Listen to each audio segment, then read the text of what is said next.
Brilliance Audio presents We Can't Breathe on Black Lives, White Lies, and the Art of Survival by Jabari Asim, performed by the author. In my childhood home, we were not allowed to call each other liars.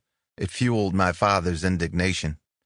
Slung with the casual malice that only bickering siblings can summon, liar somehow set off a warning beacon, alerting my father wherever he was.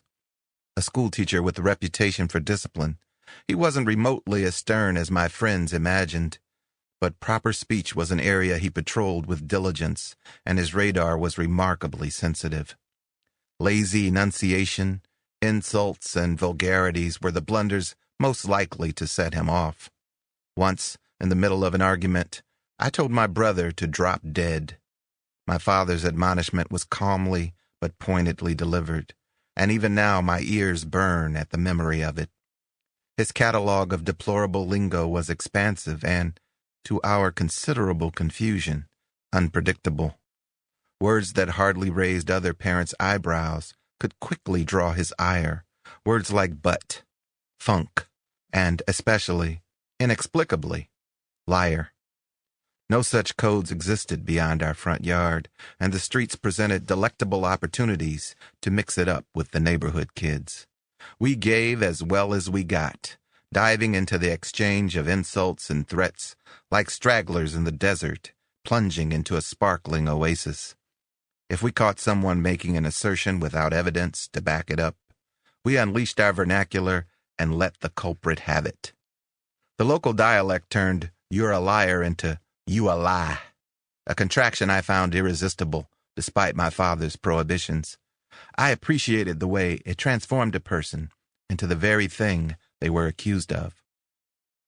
Our lies and tall tales usually revolved around girls or athletic exploits and were only occasionally malicious.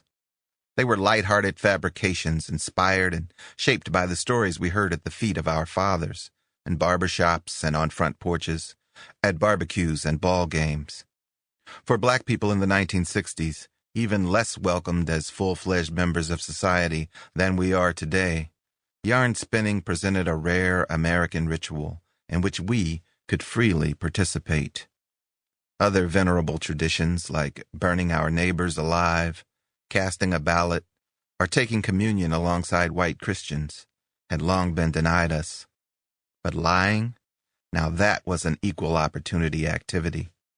With roots in stories about Aunt Nancy, Brer Rabbit, and John Henry, our inventions were small-scale variations on the African-American experience, more about outwitting the powerful than manipulating privilege at the expense of the weak.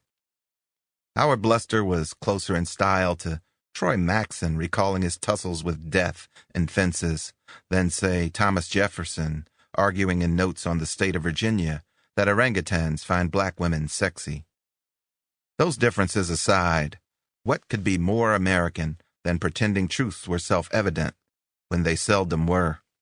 What could be more American than dressing up a lie in tailor-made language, like romanticizing treason as a lost cause, or sugarcoating genocide by rebranding it as manifest destiny? As a bulwark against the realities of life in a racist republic, our fictions helped us believe we belonged. In our world, the consequences of being caught in a lie were usually no harsher than schoolyard ridicule or parental discipline. A person could get grounded or put on punishment, as neighborhood parlance would have it. Our falsehoods possessed little power to influence another person's circumstances or alter a destiny, and we understood that their relative impotence stemmed more from our blackness than our youth.